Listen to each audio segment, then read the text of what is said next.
Hello team, welcome to another ATP Geopolitics video with myself, Jonathan at MS Pierce. This is Ukraine War News Update. Sorry it's a little bit later. Looking into all the Iran-Israel stuff at the moment as well. I'm going to do an addendum to my video because I finished it at sort of almost 1 o'clock last night with regard to my analysis of whether it's justified or not in what Israel and all the United States, UK are doing. And there's a whole area I didn't really talk about, diplomacy. Pretty freaking important, right? So I'm going to add an addendum to that, but it's not a hill I'm going to die on. So, you know, thank you to those who reasonably replied to me. I'm about 57% in accordance with my conclusion. You know, I could go either way to some degree on that. So, you know, bear that in mind before you go, bah. And that's that. So we are now going to go to Ukraine. Ukrainian general staff figures for the Russian losses for the day before show a few changes, most notably in the artillery systems losses. All the caveats to these figures are, of course, linked in the description below. 1,080 personnel lost is about where we've seen it. 4 tanks and 8 troop-carrying AFVs, likewise and well below the daily average. 63 artillery systems is about 3 times the daily average, so that's suddenly shot up.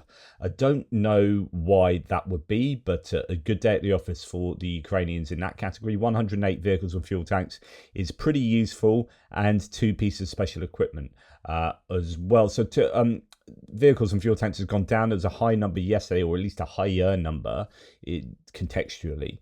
And that it applied also to troop-carrying FVs, if I'm correct in remembering. And that was because there was just a very large Russian attack yesterday that seemed to have got repelled. There might have been more than one, I don't know. But that's now slipped back down. Both those numbers slipped back down to more where we have seen it recently. This is an anecdote, but it is a video of prisoners being taken by the Ukrainians, and Max 25 makes a claim that the number of Russians captured by the Ukrainian soldiers continues to increase and is already turning it into a good trend. I can't confirm that at all. This is just one anecdote, and you know that doesn't make data good data. So I hope that's true. And that would show that the Ukrainians are trying to push back, at least, because you don't generally take prisoners when you're on the defensive. What else do we have? Strike drones from the 413th Battalion of Special Purpose Service critically damaged a rare and expensive Russian Yastreb AV radar. Now, I meant to show this to you yesterday, but it just slipped by me. Luckily, someone else posted it and reminded me. So this radar system, as War Translators said, could cost approximately $250 million per system. So it's a really high value system. It's worth remembering, as I say time and time again, though, its monetary value is somewhat irrelevant because it can cost $1 gajillion or $1. If you can't make it, then it's kind of sort of priceless, I guess. Can they easily replace this, whether they've got endless money or not? No, probably not. And so therefore it's the functional value that is more important. However, you know, also good that they've taken out a very high value piece of equipment monetarily speaking. Okay, Tim White then says there are reports of fires and explosion. This was yesterday, for explosions in that order, it seems, in the militarized town of Rilsk. So Rilsk is in Kursk. It's just north of the area where the Ukrainians got to when they were attacking into Kursk. It was a staging point for the Russians there, and it's been struck a number of times by HIMARS and more recently probably by drones and or missiles. The Ukrainians have been striking troop accumulations and command posts there, or barracks of officers and all sorts. There have been a number of claims as to some pretty high value strikes in Rilsk. And yesterday there was a fire there and explosions. Tim White says Ukraine has successfully attacked the town in Kursk region many times in the past month, but this may be an accident because it was fire, then explosions, but who knows, sabotage or a strike. Okay. Then there is news here from Visioner that yesterday in the Russian-occupied city of Berdyansk, Zaporizhia region, Ukrainian military intelligence agents killed a traitor and collaborator Mikhailo Pavlovich Hrytsai. This is, it appears, an assassination by potentially partisans. Hritsai, originally from the Poltava region, lived in Berdyansk and headed the local branch of the Socialist Ukraine Party. In 2022, when the city was captured by Russian forces, he began cooperating with the occupiers, temporarily serving as acting mayor and being responsible for infrastructure and energy. According to reports, he managed state property on behalf of the Russian administration and was involved in actions against the Ukrainian population. Ukrainian authorities charged him in absentia with high treason, and it looks like he has been taken out there. Okay, distant strikes, and it was a night of more drones than yesterday. 104 drones sent in, 88 of them taken out, so that leaves 16 to have got through. 40 intercepted, 48 taken out by electronic warfare means, etc. That is interesting that they have pictures of fixed wing, not the Shahid type drones on there as well, in the ones taken out by electronic warfare. So they might not all have been the sort of attack drones we're used to seeing, but I don't know. So that is that a good interception rate? That's going to be about sort of 15%, something like that, which is in the middle, I guess, of where we've seen it. It depends how many of those drones that got through were armed with warheads, where they hit, and what the other drones succeeded in, the damage they succeeded in causing by falling to the ground in burning form. So what do we know? Well, before we get onto battle damage assessment, which is very limited, 5 Shahid kamikaze drones launched by Russians were intercepted by FPV, as according to this video. Now, this is important to show because it indicates that the Ukrainians are working really hard on intercepted drones for Shahid. So we've seen plenty of intercepted drone activity for smaller drones, reconnaissance drones like the Zalas, the Supercams, the Orlans, but also in other FPV drones. The Ukrainians seem to have an advantage at the moment in interceptor drones, and they are utilizing them against Shahids, and that's super useful. It could well be that this becomes a predominant form of air defense against the Shahids, particularly as they are adopting new techniques and new technology to evade some of the principal defenses that the Ukrainians have been utilizing. So hopefully that's a sign of things to come. There was still a lot of damage overnight, says Tim White, and this morning, though, one area which always seems to get hit but usually overlooked is Nikopol. So Nikopol, Mahanets, these places just north of the Zaporizhia reservoir, which is less of a reservoir now than it used to be, obviously due to the Novokakovka Dam being destroyed. They get hit routinely. You can see here that is the case again last night. Domestic properties being severely damaged. Quite often that's from shelling. You can shell across the reservoir there, but it might also be drones, attack drones too. I don't know. Zelensky has said that 100 Shahid drones per night is no longer shocking for Ukraine. And he argued that Russia only increased its intensity of attacks on Ukraine since Trump came to power, even though he had promised to end the war quickly. I mentioned this yesterday in my geopolitical video because I thought it was a very well crafted riposte to Trump. Of course, if Trump never reads this, then it falls on deaf ears. But this is the sort of thing that I would like to see hit home. Zelensky noticed that Russia blocked Trump's proposed ceasefires and negotiations and urged continued presence on Moscow through stronger sanctions and continued military aid and a $30 Russian oil price cap. That's what he wants.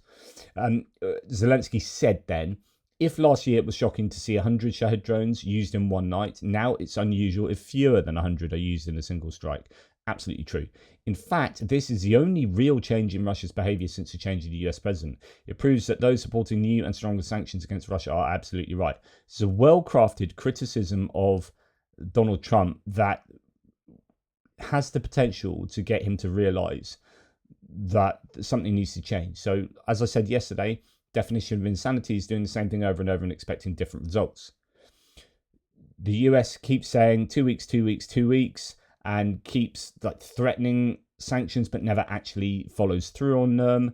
Trump appears to not want to do anything other than to appease Vladimir Putin, and Zelensky points out with empirical data, effectively, that the only thing that has changed is the frequency, the scale of the drone attacks every single night on Ukraine. They have gone up since Trump was elected. This should be embarrassing to Trump. And so this is a very, I think, well-stated piece here, but it'll probably have no effect at all, unfortunately, but it should do. Trump should look at that and go, yeah, we probably need to change things. We probably do need to support new and stronger sanctions against Russia. Okay, as far as what the Ukrainians achieved, I don't know. Again, we've had a number of nights now of really quiet, I presume they're quiet nights over the Russian airspace. We haven't heard anything. That doesn't mean that nothing was happening. But anyway, couple of little nuggets again, like we had the last two nights in the city of Yelets in the Petsk region. Smoke is seen rising, said to be the company, the Energia company, which supplies Russia's MOD. So that was struck recently. It seems that yesterday it was attacked again. It's not known if there are any Ukrainian drones near. It's just over 2 weeks since the last attack on the city and indeed on that enterprise. Explosion near the airfield of Volgograd after a drone attack there, and again that appears to be in the daytime as well, or certainly rather late in the night, early morning in that attack in Volgograd. And that's all we have really. So not a lot in terms of what the Russians did, and not a lot in terms of what the Ukrainians did last night. Now, big news, says Visioner here. Ukraine is already producing ballistic missiles with a range of over 500 kilometers, says Army General Mykola Malamud, former senior official of Ukraine's Ministry of Defense.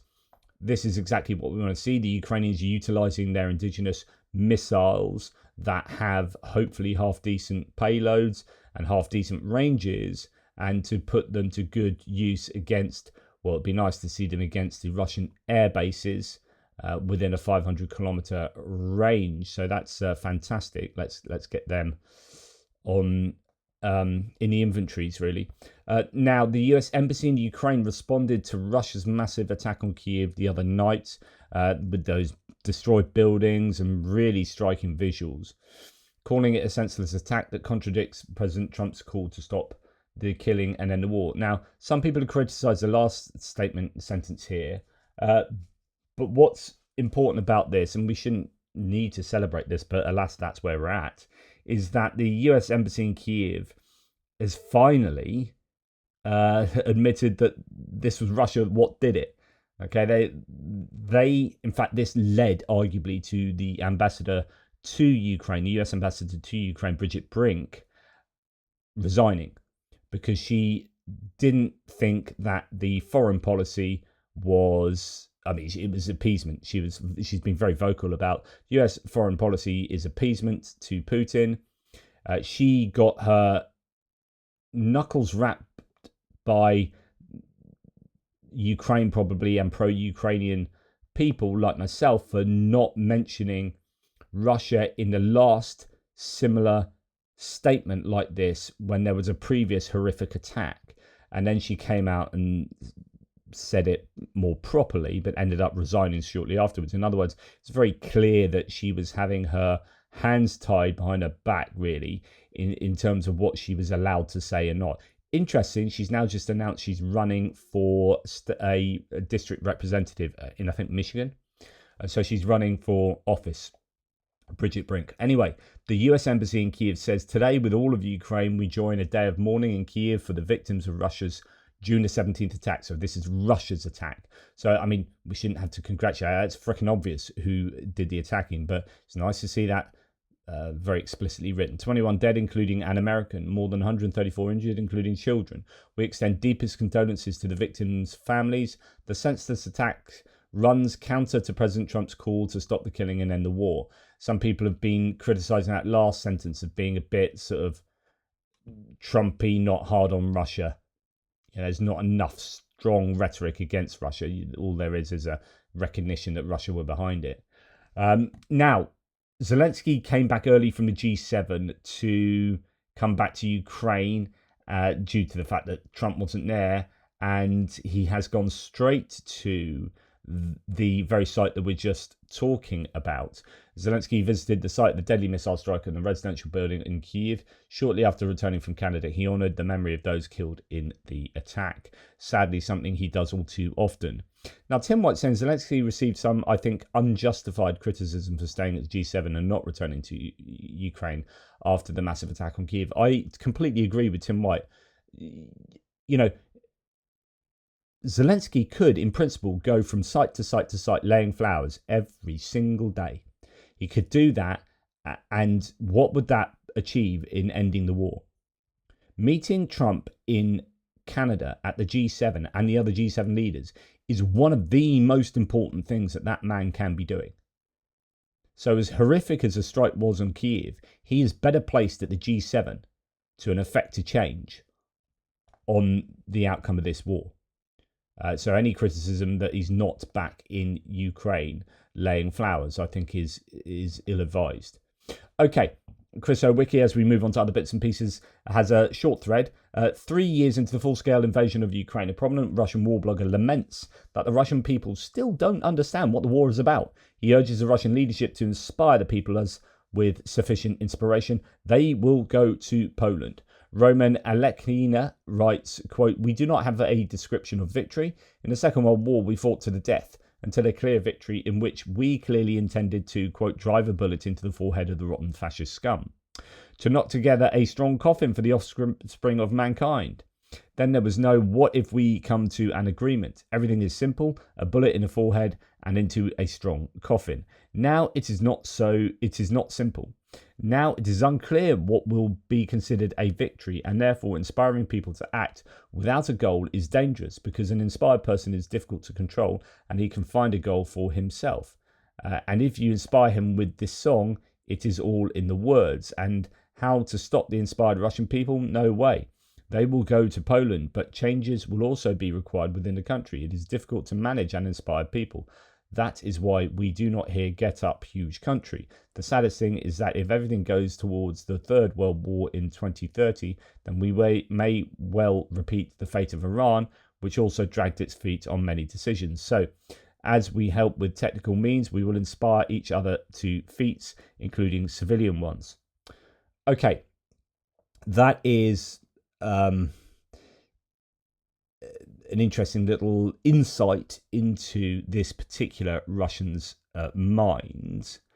There is a slight difference. There was a significant freaking difference between what Russia was doing in World War II when they were attacked by the Nazis and what Russia is doing in Ukraine when they have become the attackers and they have become the fascistic oppressors.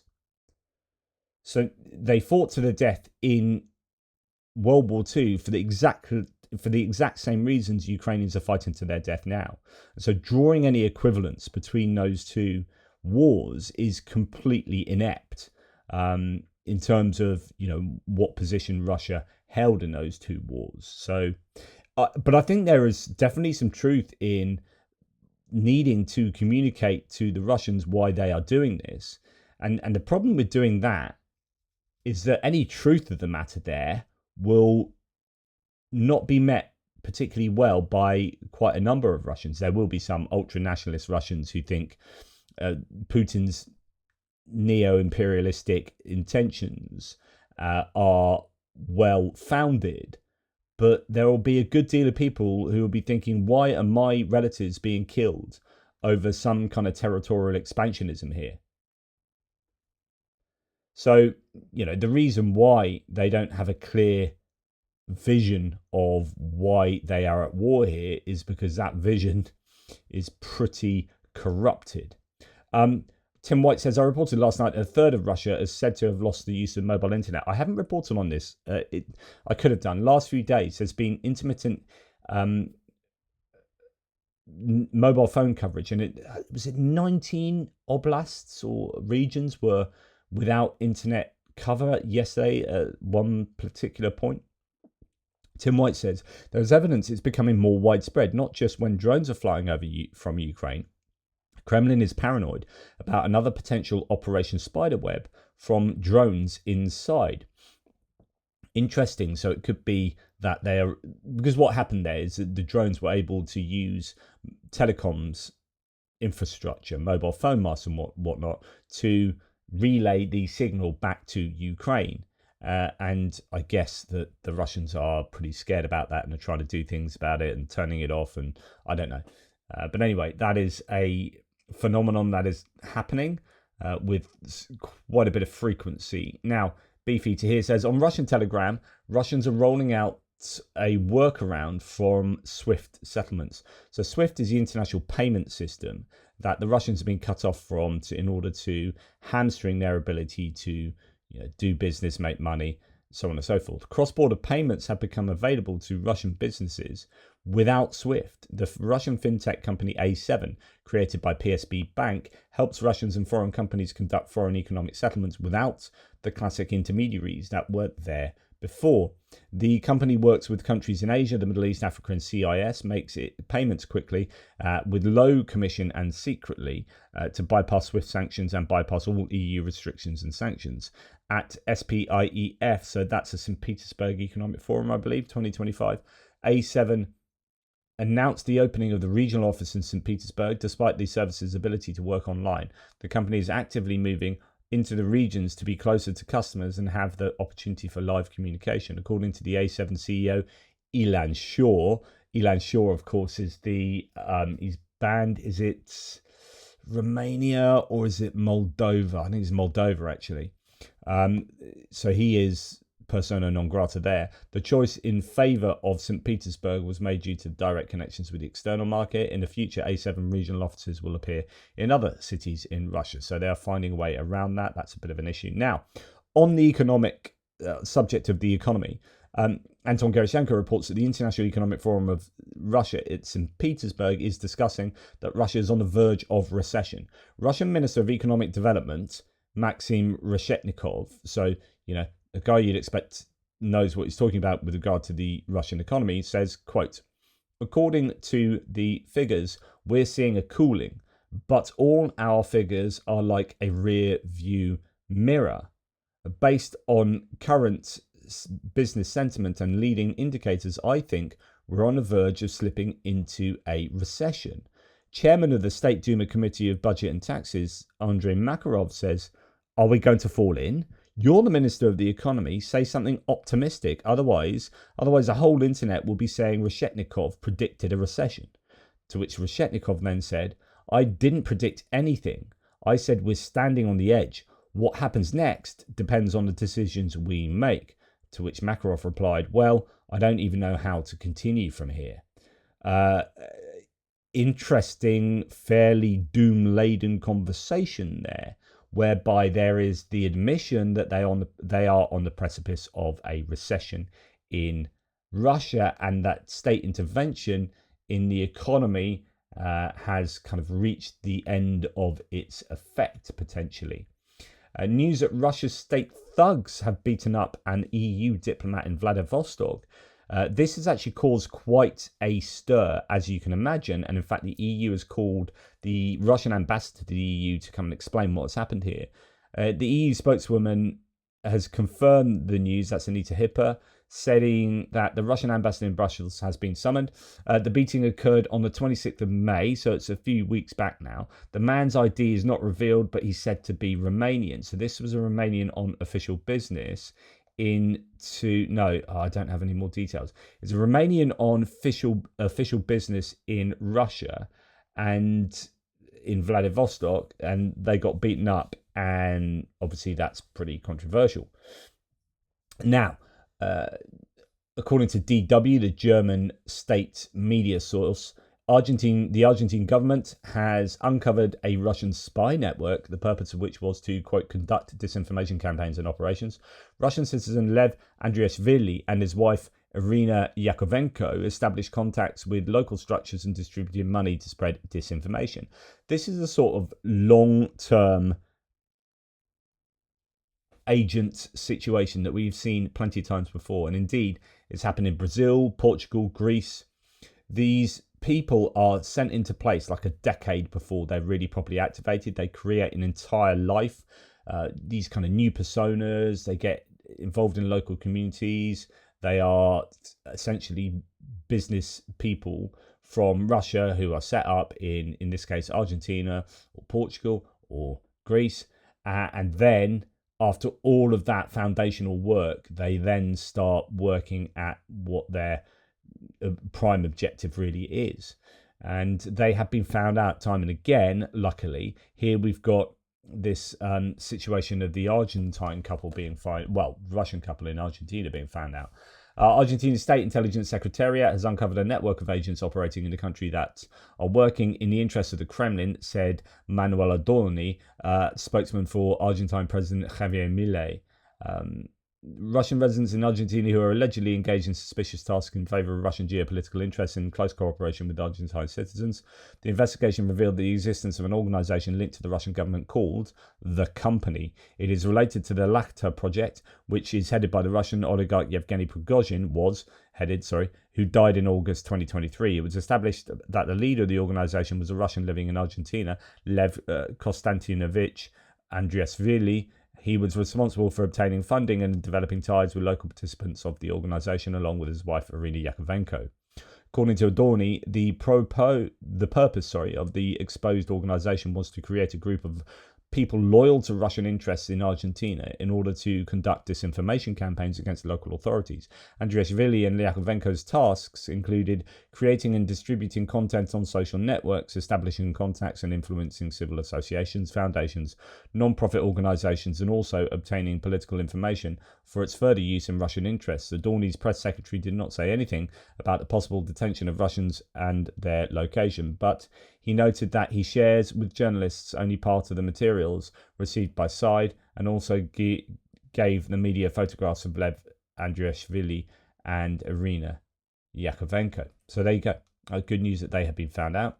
Now, the EU plans to boost aid to Ukraine by moving nearly 200 billion euros of frozen Russian assets into riskier investments, aiming to increase returns without touching the principal, avoiding legal challenges while funding Ukraine amid ongoing conflict and budget strains. In other words, I presume that's taking the profits from the frozen Russian assets and then investing them in high-risk, high-reward schemes. But of course, you could lose out in the hope that that generates even more money for Ukraine.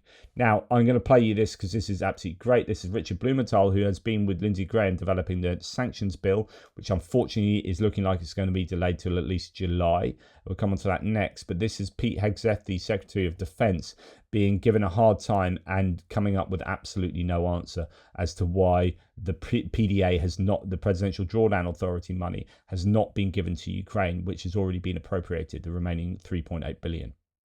Let me ask you about Ukraine. I've just returned from my 7th trip to Ukraine. I am the advocate, chief sponsor with Senator Graham in the Russia sanctions bill.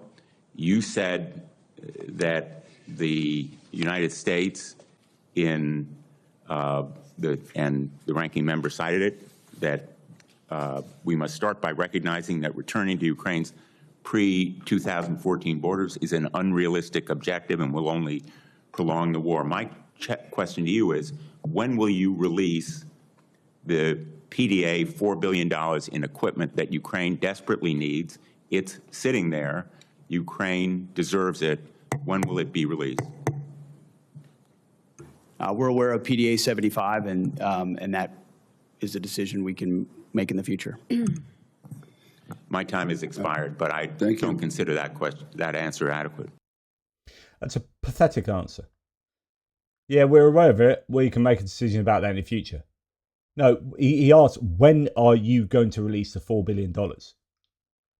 Just absolutely appalling. Just Pete Hegseth needs to be drop kicked into the atmosphere of Saturn or something. And to make matters worse, Senate reportedly delays Russia's sanctions as Middle East crisis and Trump's tax bill take priority. The US Senate is postponing action on a bipartisan Russia sanctions bill, which Lindsey Graham said it's going to happen. until at least July, as other legislative and foreign policy priorities dominate the agenda, Semaphore has reported on June the 18th. Absolutely appalling. Just appalling. Final thing I'm going to leave you with is this, which is quite something. I mean, even the other day when they... This is the explosion of Elon Musk's SpaceX Starship 36. It's exploded into massive fireball prior to launch. He's having not a lot of success at the moment with his spaceships having a predilection for blowing up. I would just wish that the richest man in the world could put his platform, his megaphone, and his money to much better use in helping out Ukraine. That would be nice, wouldn't it? Okay, that's enough from me. Thank you for watching. You guys take care, and I'll speak to you soon. Toodle pips.